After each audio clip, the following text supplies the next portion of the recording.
Je vous transporte dans un microcosme imaginaire, en fait un univers où le Québec serait le pays des hipsters par excellence, où 100% des gens correspondraient aux critères que la société se fait d'eux. Donc, on imagine un gouvernement hédoniste un peu, au moins, mené par Xavier Dolan, bien sûr, où toutes nos taxes iraient à la Cinémathèque québécoise et à CIBL.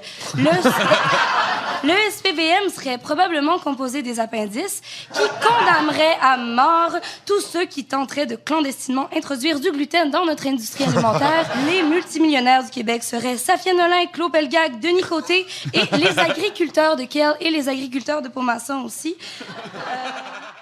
Donc, c'est pour ça qu'il est influenceur. Est-ce que tu considérerais Sophie Durocher comme une influenceur? Et oui.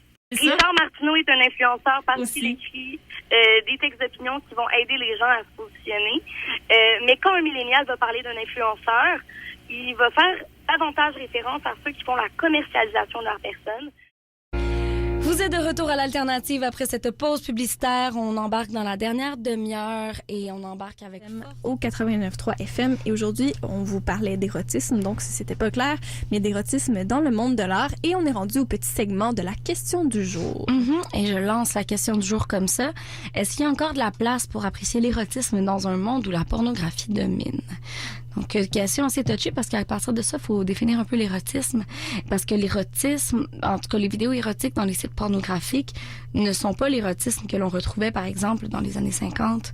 Ou même avant. Oui, tout à fait. Parce que maintenant, on associe quasiment érotisme à féminisme, j'ai l'impression. C'est quelque chose qui est moins vulgaire, qui est moins rough, alors que l'érotisme, comme le dit Emmanuel, c'est quelque chose qui s'inscrit dans un contexte où les protagonistes ont en tout cas une profondeur que les protagonistes dans la... Vous venez d'entendre Victime des réseaux de Angèle et juste avant c'était Marin solitaire de Laure Briard, deux chansons qui peuvent aussi être thématiques, surtout Victime des réseaux de Angèle, donc qui dépeint cette génération qui a toujours envie d'être vue et d'avoir son heure de gloire. Et ça tombe bien parce qu'aujourd'hui on parle de télé-réalité justement en lien avec la finale d'Occupation Double. C'est rare qu'on ait des sujets légers.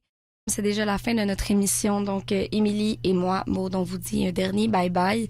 Et puis là-dessus, on vous retrouve la semaine prochaine.